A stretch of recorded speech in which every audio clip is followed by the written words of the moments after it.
Nahulog sa bitag. Etong Gatchalian Black. O, tingnan nyo ngayon 13 na sila. Alam naman na natin kung sino yung mga bumaliktad ngayon. So, 13 na sila. Tignan nyo yung ginagawa ng Cayetanos Black. Yung mga senador kagaya nila Senador Pia Cayetano, Rodante Marcoleta, Loren Legarda. Andun sila ngayon, sinusunod nila. Kasi sangayon sa batas at talagang nasa konstitusyon natin yung 13. Kapag naging 13, rules is rules, kailangan talaga nilang sundin yan. Ngayon, bakit ko sinabing nahulog sila sa batas? Sa bitag? Kasi isipin nyo maigi. Noong itinalaga bilang Senate President, acting Senate President si Gatchalian, pinagpipilitan nila na goods yung 12. 11 plus 1 equals 13. Yan ang gusto nilang iparating sa atin. So, hindi yun sinisipot or hindi yun pinapansin ng Cayetano, ng kampo ni Senate President Cayetano. Kasi nga, wala nga sa konstitusyon. Illegal nga. Kasi nga 12 lang sila. So ngayon na 13, special session, naging 13 sila. Pumunta sila Amy Marcos, Rodante Marcoleta, Loren Legarda, at Pia Cayetano. At sinabi rin nila na rules is rules. 13 na sila, kaya nandito kami. So napaka napaka basic at talagang sinampal ng katotohanan etong Gatchalian Black dahil alam mo yun, pinagpipilitan nila nung nakaraan na pwede daw yung ginawa nila dahil 12 sila. Pero hindi sila sinisipot at talagang maling-mali yun. Kahit nga tayong ordinaryong Pilipino, alam natin yun Tapos sila hindi. So ngayon, 13 na sila. So goods na ang lahat kasi talagang nasa rules. Ang rules ay 13 dapat ang miyembro mo. Pero nga lang, ang nakakatawa dito, nauna yung illegal bago ang legal. Di ba? Bro, biro mo, itinalaga nila bilang acting Senate President si Gatchalian na samantalang 12 lang sila. Ngayon, tinuturing na nilang Senate President si Gatchalian na ngayon 13 sila na hindi naman pasok doon so kung kailan dineklarang Senate President si Gatchalian. Kakatawa, no? Pero dito natin na makikita na ang Cayetanos senators or yung mga nasa panig ni Cayetano ay sumusunod sila kung ano yung rules. 'Di ba? Obvious naman nandyan nga sila ngayon Kaya nga yung sinabi ni Loren Legarda ni Pia Cayetano na 13 na sila, rules is rules. Tama lang naman talaga yun. Walang masama dun sa ginawa nilang yun. At dapat nilang sundin yun kasi yun ang rules. Diba? Samantala, tapos ito pa malapit. Biglang nawala ang Senate threat. Galing. Asan na yung Senate threat? Asan na yung asan na yung threat sa Senado? Baka parang biglang parang nakalimutan natin na may threat sa Senado Shoutout sa Gatchalian tuloy. Gatchalian Black. Shoutout sa inyo mga senators. Kamakailan lang, parang kahapon lang may Senate threat pa. Bakit ngayon parang nawala yung Senate threat? Ibig sabihin, mawawala ang Senate threat kapag sinang-ayunan ng kagustuhan ng mga BBM senators. Ganun ba? Ayun, kakaiba din talaga. Kakaiba. Eto ang tanong dyan. Halimbawa na mag-declare kaso hindi na nga pala pwede kasi nagsibaliktaran na yung dalawa. Halimbawa, na bukas may hearing sa 18 Marine at sa 14 testigo. Pustahan tayo, may Senate threat ulit. Talaga ginagawa nila tayong tanga. Buti na lang kahit papano. Iilan na lang talaga yung mga supporters ng mga loyalistang tanga, Pinklawan at Dilawan, na sila lang yung naniniwala dyan sa pakulo ng BBM senators. Buti na lang iilan na lang sila.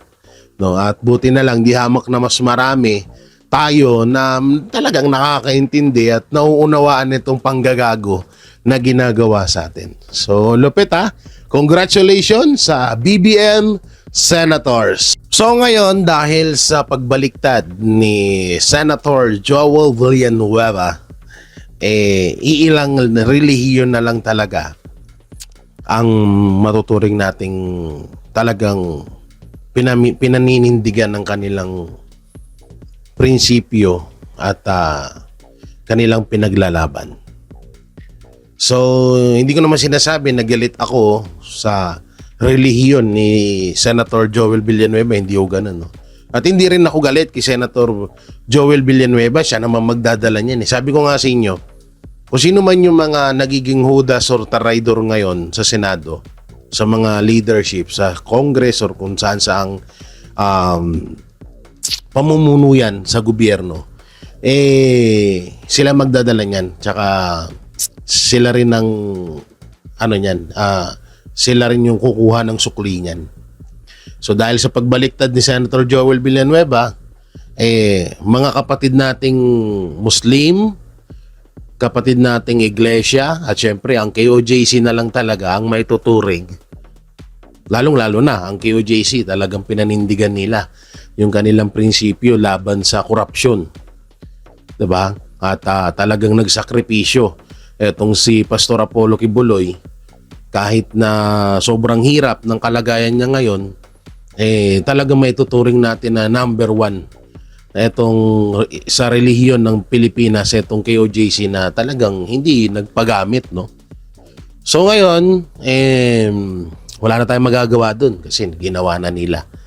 Pero ang malupit dito, kapag etong mga kapatid nating mga Muslim, kapatid nating Iglesia, kapag yung dalawang relihiyon na yan ay nagpasakop din, wag naman sana, at hindi ko rin naman sinasabi na magpapasakop sila. Kapag, no?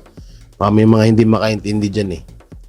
Kapag nagpasakop itong dalawang relihiyon na to sa kagustuhan ng Administrasyong Marcos, wala na. Wala na, finish na. Kasi alam naman natin, ang Katoliko, hindi lahat yung ibang mga pare, mga leader ng Katoliko, sumasamba sa maleta ng pera. Kagaya na lang nung kalbong pare, di ba? Dati pala may video yan na tutol siya kay Marcos Jr. Pero ngayon, baw na siya. Sinasamba niya na si Marcos Jr. Alam naman na natin kung anong dahilan nun, di ba? Ngayon, yan na lang ang pag-asa natin na kumilos ang mga kapatid nating Muslim, kumilos ang kapatid nating Iglesia, at syempre ang KOJC anytime naman tsaka simulat sa pool talagang hindi nagbabago yan. Hindi nagbago ng pananaw yan, talagang tuloy-tuloy lang sila. 'Di ba? So kapag yung dalawang relihiyon, Muslim at Iglesia, hindi tinuldukan etong nangyayaring korupsyon sa bansa natin, wala na tayong magagawa. Wala na kasi isipin nyo, mainstream media kontrolado. Yung mga politikong inaasahan natin, kapag bumuelta, kakasuhan, ikukulong. Media, ganun din. Diba? Maraming mga bayaran na media. Net 25 at KOJC or SMNI na lang talaga ang mapagkakatiwalaan natin ngayon. At sa social media naman, marami silang mga bayaring mga vlogger. Diba? Sa totoo lang, ako, never akong sumagot sa mga vlogger kasi alam ko na yung kalakaran nila dyan. Yung may bayad yung sa comment, kapag sinagot mo sila, so, tapos magkaka-content pa sila.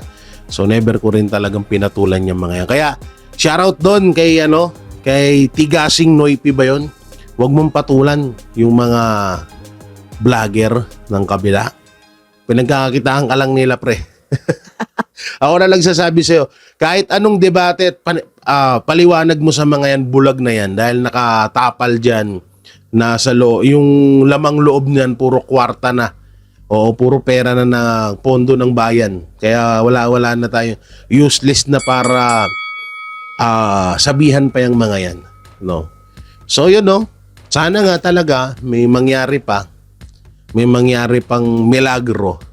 At sana itong mga relihiyon na to gumawa ng hakbang, hindi para manggulo kundi para matuldukan na itong korupsyon na nangyayari sa bansang Pilipinas. Ngayon, pati sila mga naduwag or natakot din dahil alam nyo naman, di ba? Sa totosin nga, Seminay nga ang pinaka ginawa nilang halimbawa sa mga Seminay ang pinaka ginawang halimbawa ng administrasyon na kapag hindi ka sumunod sa akin. Diba? Pag hindi ka sumunod sa akin, yari ka. Matutulad ka kay Pastor Apollo Kibuloy, matutulad ka sa Seminay, tinanggalan ng prangkisa, matutulad ka sa KOJC na yung kanilang banal na lugar ay binastos, binaboy. So ganun na ganun. So ngayon kung etong ibang mga relihiyon na mga naglalakiang relihiyon sa bansang Pilipinas, pag hindi sila gumalaw at hinayaan nila to ng hinayaan, wala na tayong pag-asa. Ang gagawin na lang natin, wala, titingin na lang tayo ng ganun habang ninanakawan tao. Yehey! Nagnakaw si Marcos Jr. ng trilyon, okay lang. Nagnakaw si Marcos Jr. ng 500 billion, wag na natin pag-usapan yan, okay lang yan. Ganyan na mangyayari sa atin soon pag wala talagang nangyari ngayon. Hoy. Akala mo nakalimutan ko na kayong dalawa, ha? Hindi. Well, shoutout kay Sir, Mr. or Mrs. Miss Arnold Clavio at syempre sa pinakatigasing na sumasalo ng kamao na Raymark Santiago na walang iba kundi si Ramon Datulpo. Yan, shoutout sa inyong dalawa. Kamusta? Kapong kasi hindi ako nakagawa ng vlog sa inyo, ng video kasi sa inyo kasi busy tayo, di ba? Nandun tayo sa press con ng 18 Brave Marine. So, kamusta naman? Kaya sobra kami nagtaka nung mga nakaraang taon sa inyo eh. Sabi ko, mga kontrapelo to kay Marcos Jr. Bakit? Biglang umamo na parang mga tupa, umamo na parang mga basang sisiyo sa administrasyong Marcos at todo tanggol pa sila. Kaya naman pala, ayon sa 18 Brave Marine, nakatanggap pala etong si Ramon Tulpo sa mali-malitang pera. At kasama dyan si Arnold Clavio. Kaya naman pala kamakailan lang ang daming post. Arnold Clavio, matungkol galing-galing. Diba? Tapos sabi ng GMA ngayon, parang hindi daw muna sila ata magsasalita mapatungkol sa issue kay Arnold Clavio. Pero dito natin masusukat, no? Na bilang na lang sa daliri mo yung mga taong kahit anong panunuhol ng pera, ilang milyon man yan, hindi mo sila madadala. Sample, marami. Una-una si Banat Bay. Banat Bay, ilang beses na inoperan yan. Nang bumaliktad lang, murahin lang araw-araw, banatan lang araw-araw si BP Sara. Bibigyan siya kung di ako nagkakamali, 20 million nata yun or 10 million. Bumaliktad lang siya. Ganun lang gagawin niya. Sa isang araw, pabanatan niya lang mga Duterte, ganun lang. Pastor Kibuloy, 'di ba? At marami. Maraming mga inooperan ng pera na hindi nila kayang, kahit nga kinulong na nila, hindi nila kayang kontrolin or hawakan sa leg. Pero tong sila Montulpo at Arnold Clavio. Kaya naman pala, sobra kami nagtataka. Kasi nakakapagtaka na ano kayang kinagalit ni Arnold Clavio sa Duterte at ano kayang kinagalit ni Ramon Tulpo sa mga Duterte. Una-una, ang Tulpo Brothers, sila yung pangalawang muka. Pangalawang muka noon hindi ngayon. Pangalawang muka ng Duterte noon. Ngayon, pangalawang yan. Ito na sila ngayon. Yan yung nasa loob. Kita niyan? Yan na sila ngayon.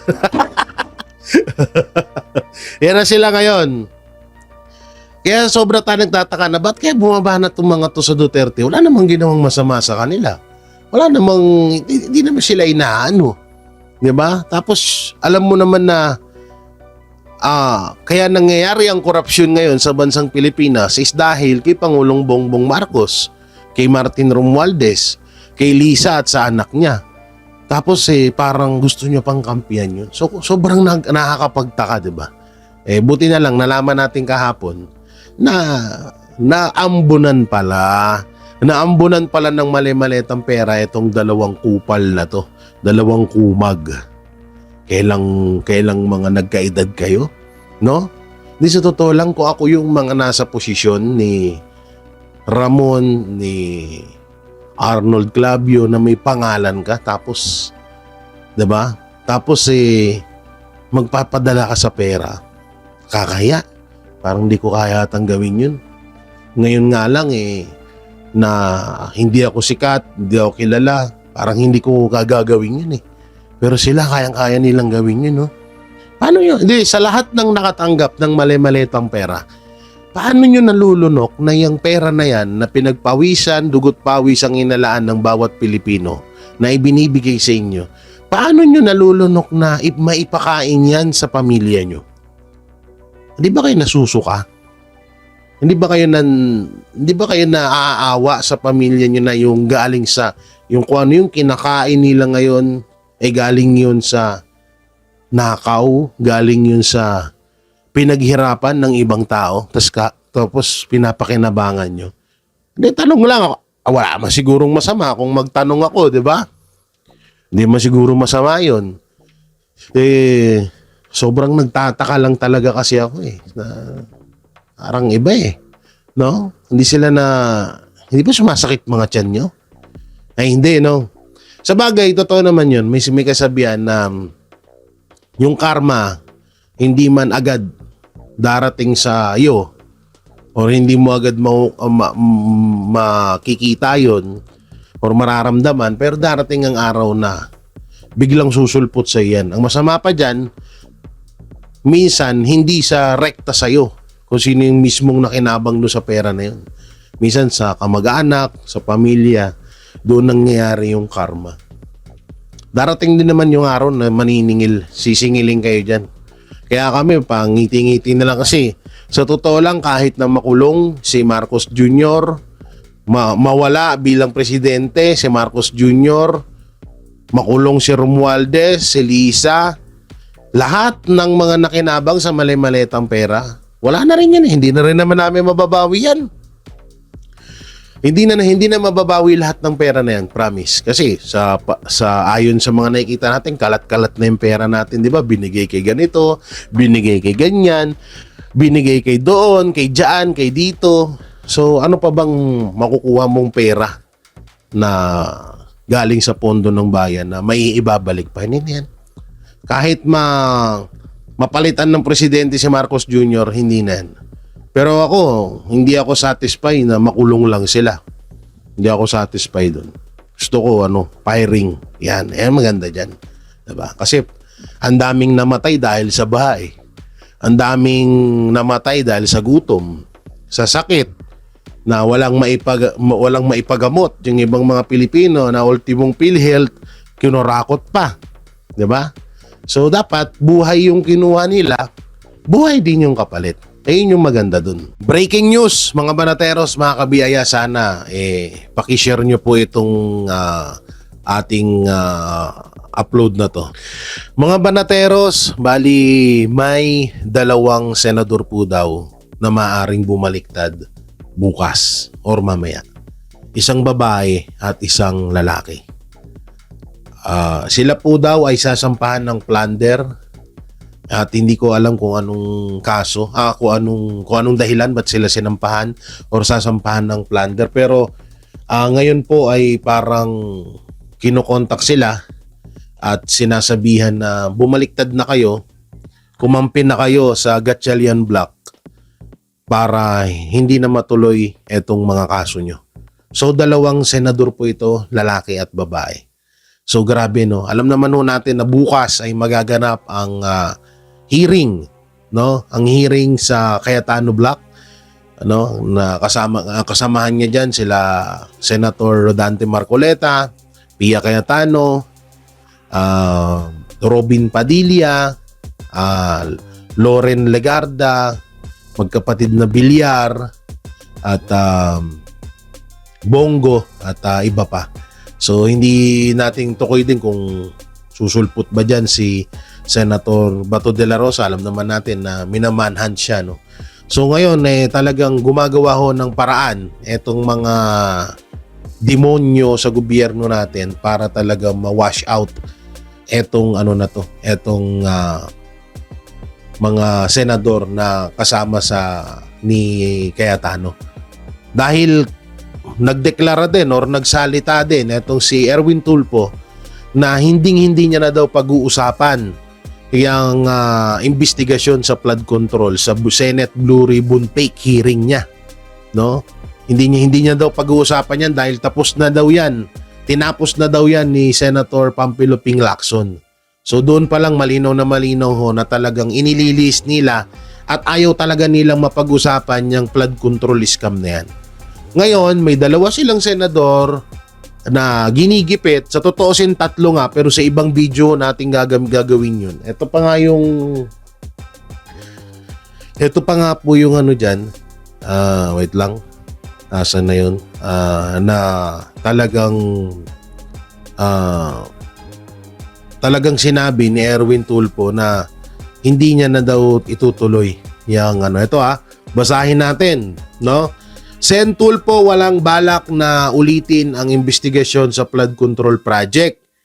Wala umanong balak si Senate Blue Ribbon Committee Chairman Erwin Tulfo na ulitin ang investigasyon sa flood control na nagresulta sa mga ebidensya laban sa halos 9 hanggang 10 senador. So sino yung mga senador na yun? Ayan po yung mga sila Escudero, sila Villanueva, Jinggoy at iba pa. Pero hindi ho kasama yung mga BBM senators doon. Nabisto ang BBM senators noong nagkaroon na ng hearing ng Senate Blue Ribbon hearing sa pamumuno ni Senator Alan Peter Cayetano at sa pamumuno ni Pia Cayetano na naging chairman ng Blue Ribbon Committee. Doon natin nalaman na dawit pala itong mga Tulfo at iba pang BBM senator sa flood control scam. Kaya ngayon, hindi nila pag-uusapan or ayaw na nilang pag-usapan yung flood control scam na yan dahil may panibagong malalaman na naman ang publiko. Pero may good news. Dahil etong sila Senator Alan Peter Cayetano ay may hearing. Hindi sa loob ng Senado. Ito, basahin natin Blue Ribbon hearing ng kampo ni Cayetano gaganapin sa labas ng Senado. Kinumpirma ni dating anak Kalusugan Party List Representative Mike Defensor ang nakatakdang Blue Ribbon Committee hearing ng kampo ni Senate President Alan Peter Cayetano sa Hunyo 16. So bukas po yan, alas 10 ng umaga. Sa Double Gem EDSA Garden Event Place. So, pwedeng maiba to, itong mga location na to. Kasi baka biglang ipasarado, biglang hindi payagan. Kagaya ng ginagawang pangangampanya dati, di ba? Kung matatandaan nyo, nangangampanya ang senatorial candidate ng Duterte. Pero kadalasan hindi pinapapasok sa mga gym, hindi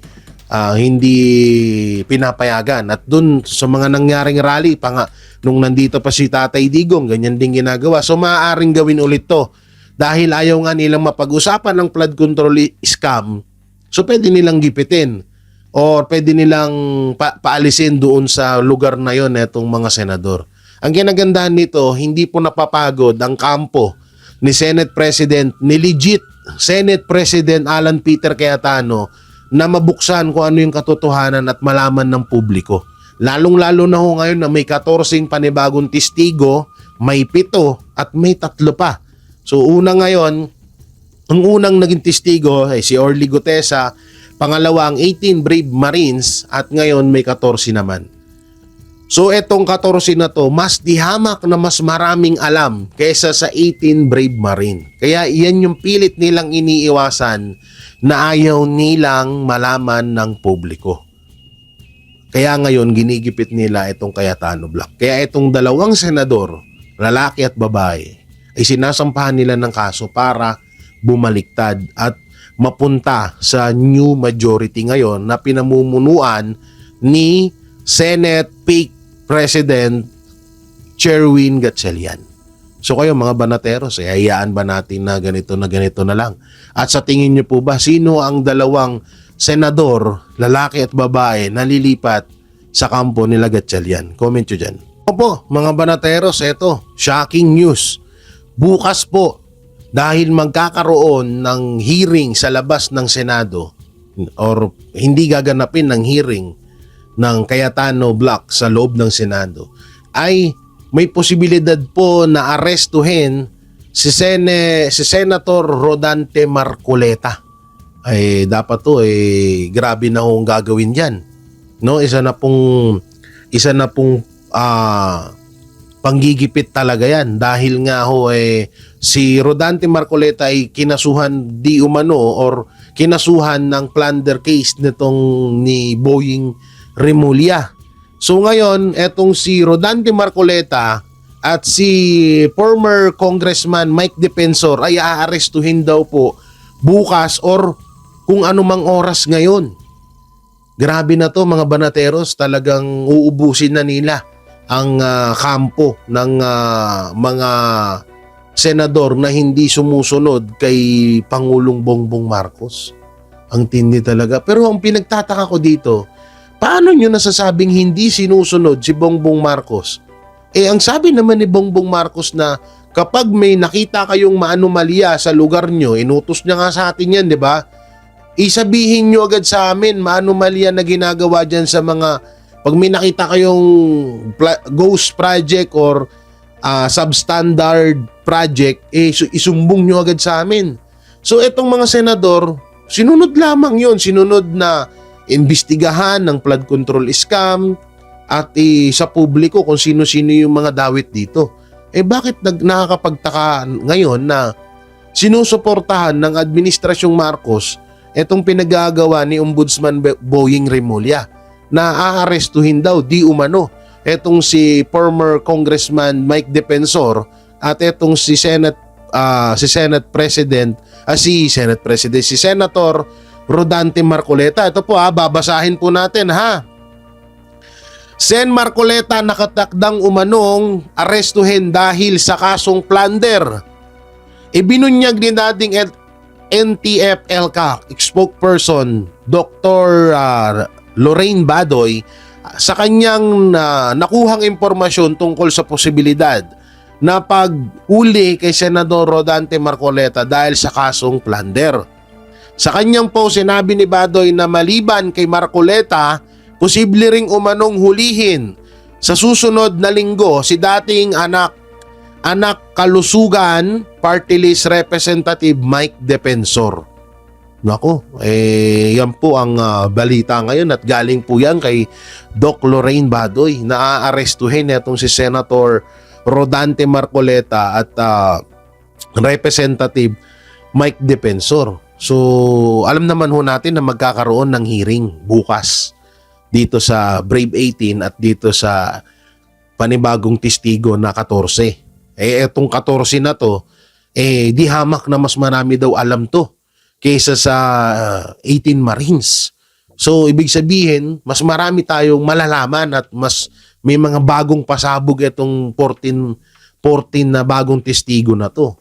So, ngayon, para mahadlangan yon, para hindi matuloy, arestuhin nila si Senator Rodante Marcoleta.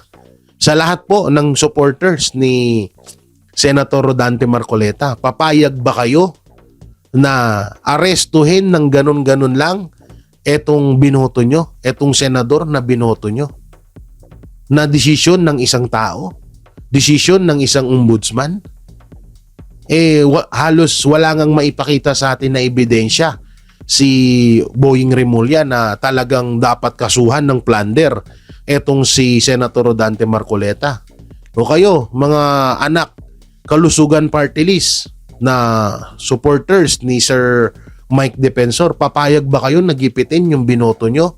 Papayag ba kayo nagipitin etong si si Sir Mike Defensor? Aba, sobra-sobra na ho yan. Pambabastos na ho sa inyo yan kapag ginawa.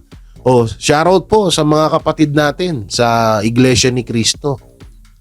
Papayag ho ba kayo na arestuhin ng ganito-ganito lang si Rodante Marcoleta at gipitin? Binoto, milyon-milyon Pilipino ho ang bumoto kay Senator Rodante Marcoleta.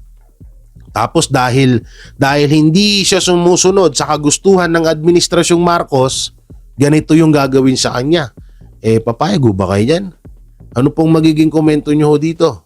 So wala pala talagang balak etong kampo ni Gatchalian na pag-usapan pa ang flood control scam. Nanggaling na yan sa bunganga ni Erwin Tulfo.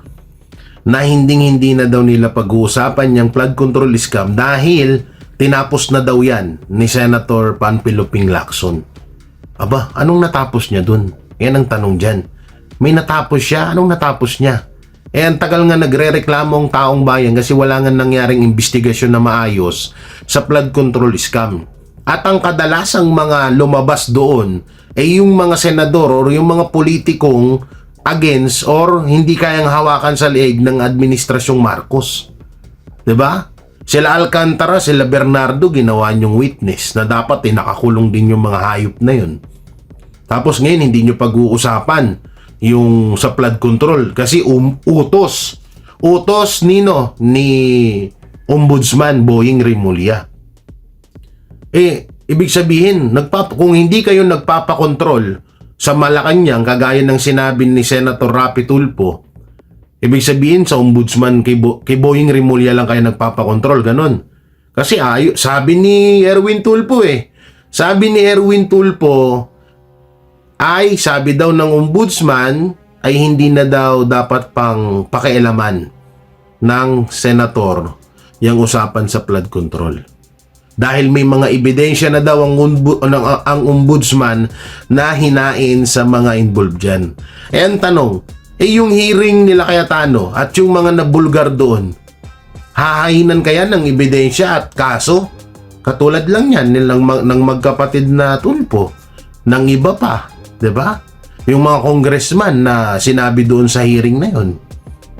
So talagang ngayon ay lumalabas talaga na kaya pilit nilang inaagaw yung posisyon kay Senate President Alan Peter Cayetano is para hindi talaga mapag-usapan etong flood control scam na to. At lalo ngayon na may 14 na panibagong testigo pa. So sabi nila, yung 14 na yan di hamak na mas maraming alam yan kaysa sa 18 Brave Marines. Diba? So yan yung isa sa mga kinakatakutan nila. At dito pa nga may sinabi pa si Erwin Tulfo na walang binigay na otoridad kay Mike Defensor.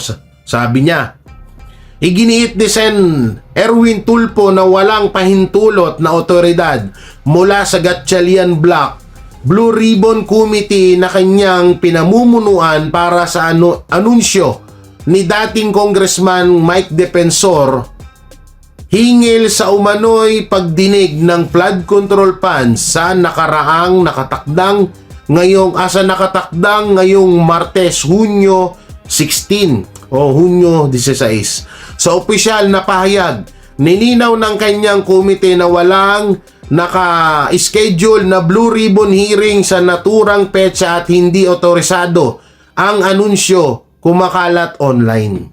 Alam nyo kasi ganito, dahil nga ginigipit ng BBM senator etong loob ng Senado, di umano may banta daw dun sa loob na kahit wala naman, nakakatawa nga dun yung nagsalitang may banta yung Senado, kung sino yung nanggulo doon, kung sino yung unang nanggulo. Yung unang nanggulo doon, yung NBI, sila pa yung nagsabing may banta sa Senado. 'Di ba, nakakabobo, 'di ba?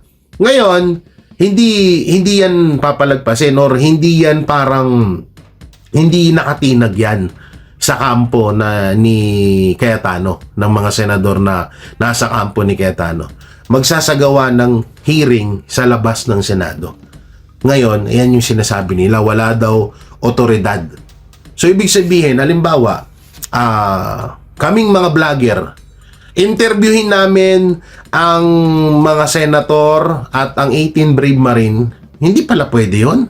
Una-una, wala naman sa loob ng Senado Pangalawa, bakit sa'yo magpapaalam? Hindi ka naman chairman ng Blue Ribbon Committee. Ang legit na chairman ng Blue Ribbon Committee ay si Pia Cayetano. Dahil si Senator Alan Peter Cayetano ang legit na naging Senate President na binoto ng 13 na senador. Tangina, ano yun? 11 plus 1 equals 13? Gago ba kayo? Tanginan yung lahat. Kabubuhan nyo na hinahatid nyo sa kabataan. Kailan naging isa? Kailan naging dalawa yung isa? Gago ka ba? Ilan ba bumoto kay Gatchalian? 12. So, ibig sabihin, sa totoo nga lang, 11 nga lang yan. 'Di ba? So, nung dumating yung isa doon, si Escudero, pagdating, ginawa nyo ng 12. So, paano magiging 13 yun? So, sinasabi nyo na hindi na valid sila Jinggoy Estrada kasi nakakulong na. Hindi na valid hindi na valid yung boto ni Bato de la Rosa kasi nagtatago na. Una-una, nasa batas natin na kung sakali man na itong si Senator Bato de la Rosa wala sa Pilipinas or halimbawa, naidala siya sa ICC, yun, pwede pa yun. Pero nandito sa Pilipinas, si Senator Bato de la Rosa. Nandito nakakulong si Senator Jinggoy Estrada. So, valid pa rin yun. Walang paglabag sa batas doon. Ang labag sa batas o ang illegal na ginawa nyo ay yung talagang Senate President kay Sherwin Gatchalian. Yun yung illegal.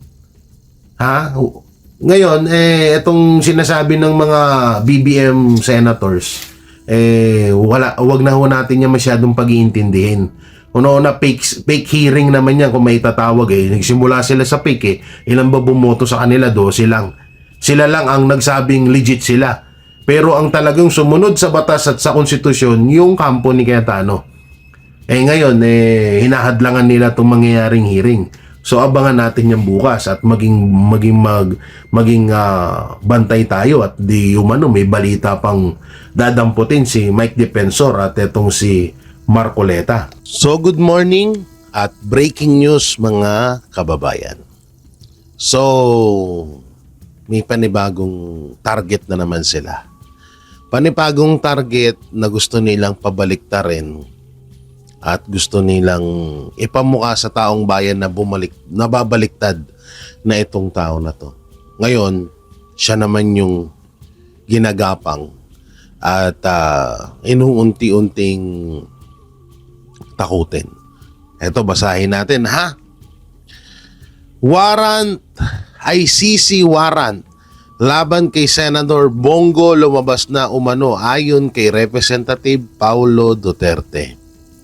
Ibinahagi ni Davao City Representative Paulo Duterte ang isang impormasyon na kanyang nasagap kung saan ay nalaman niya na ilalabas na umano ang ICC warrant laban kay Senator Christopher Bongo at dalawang dating opisyal ng kapulisan. Sa kanyang post nitong June 17, tinawag ni Duterte na panggigipit ng Administrasyong Marcos ang paglabas umano ng warrant laban kay Bongo. Sabi daw ni Paulo Duterte, wala ba talaga ang katapusan ng administrasyong ito sa paggamit ng ICC bilang political weapon laban sa kanilang mga kalaban, ani ni Duterte. Sa ngayon ay wala pang tugon si Go kung ano ang kanyang magiging sunod na hakbang base sa impormasyon na kalap ni Paulo Duterte.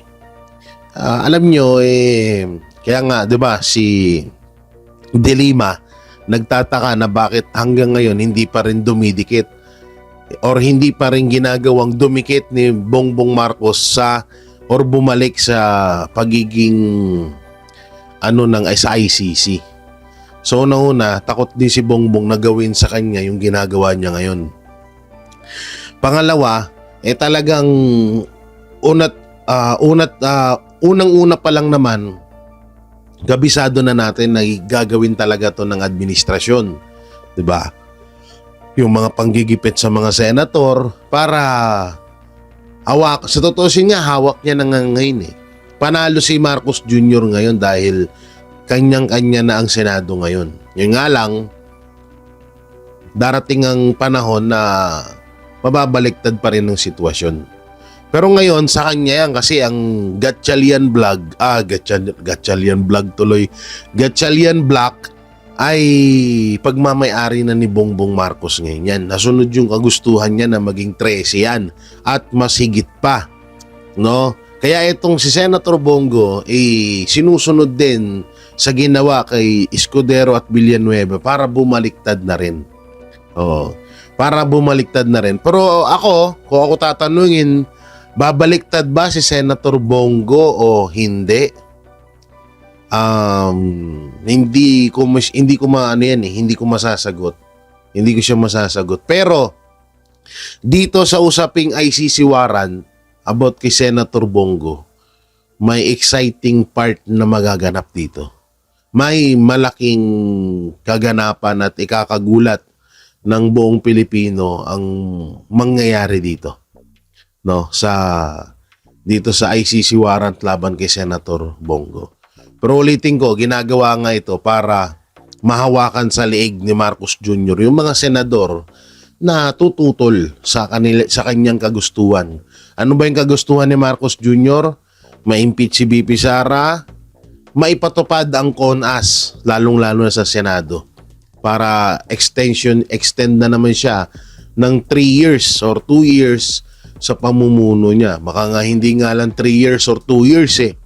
Baka maging lifetime na yan hanggang sa maipasa niya na.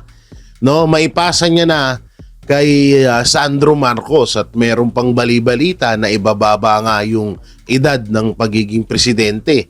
Gagawing 30 ata, 30 anyos o 35. Hindi ko to kung kung anong edad, no, pero nasa 30. So kapag binaba ni kapag nakontrol na ng gusto ni Marcos Jr. ang Senado, napakadali na lang ipasa nung batas na ang edad ng presidente ay nasa 30 pataas. So, malipay na. Masaya na si Monica Ihang Charis dyan. 'Di ba? Tuwang-tuwa na nga ang Monica Iha ni Marcos Jr. pag nangyari. So, extend yun hanggang sa kasi kapag si Sandro Marcos nga naman magiging presidente, mahaba, mataas ang ilang taon silang maghahari sa bansang Pilipinas. So kayo ba? Pabor po ba kayo na arestuhin ng ICC etong si Senator Bongo? No? Etong si Senator Bongo, kayo ba'y pabor na makulong at mawala si Senator Bongo sa hanay ng Cayetano Black? Si Senator Bongo ba ay magtatraidor sa Pilipino? I-comment nyo lang po dyan ng inyong opinion. So ito pa isang balita. Erwin Tulfo magsasampa ng kaso laban kay Mike Defensor. At kamustahin naman natin yung kaso ng dalawang bumaliktad na senador. Kung matatandaan natin, maya't maya nilalabas sa social media ng mga vlogger, ng mga dilawan, piklawan at loyalistang tanga at mga mainstream media ng mga bayaran. Maya't maya nilalabas sa Facebook page nila, sa mga pages nila, sa mga platform nila, sa YouTube, TikTok, Facebook. So palagi natin nakikita yon. Plunder laban kay Joel, plunder laban kay Escudero.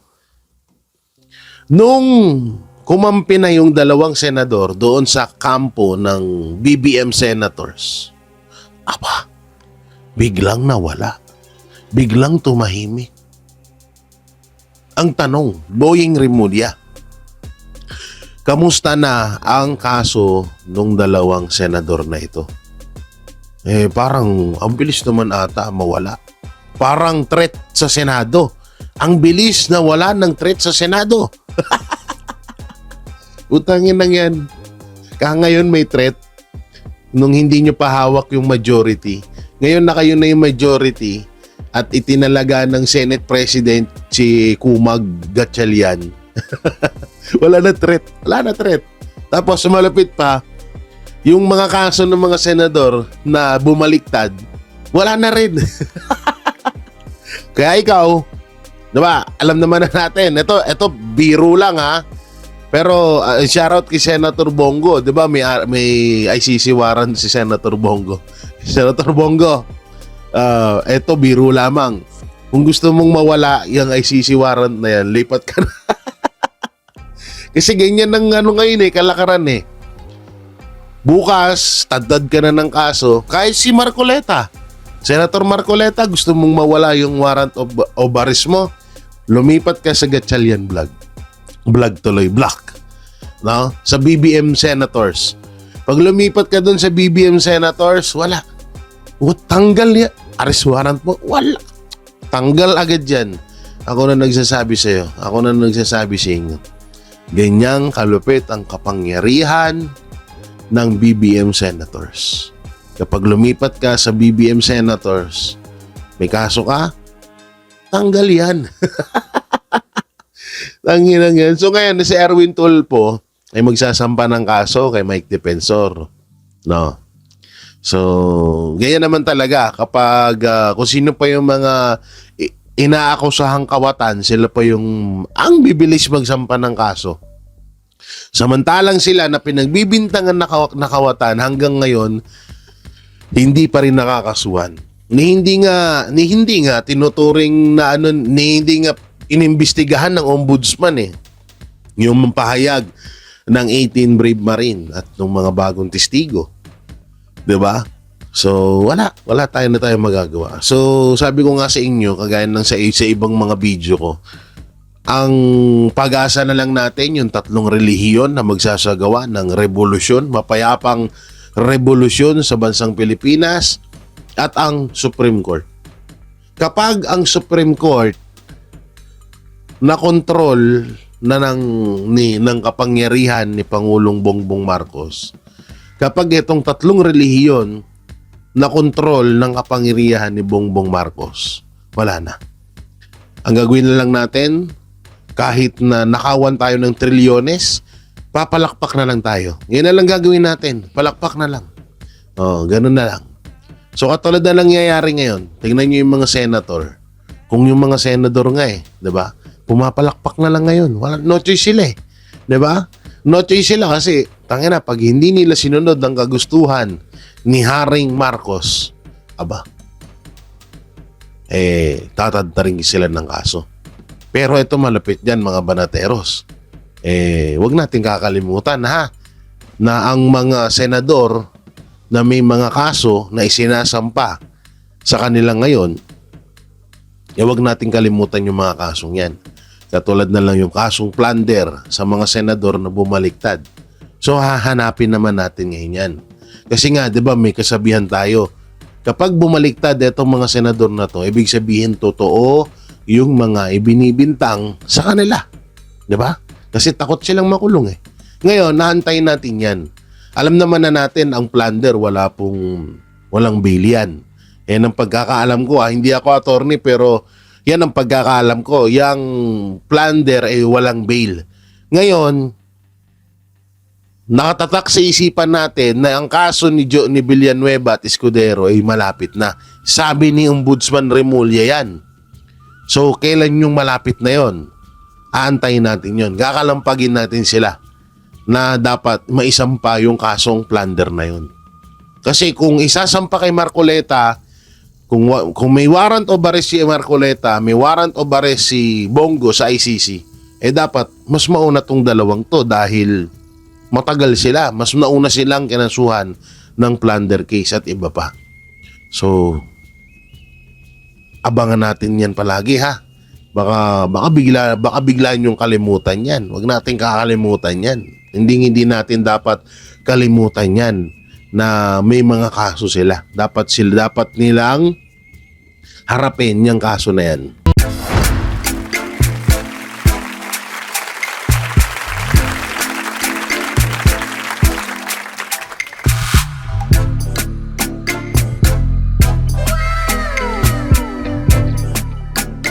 The next performance will start momentarily.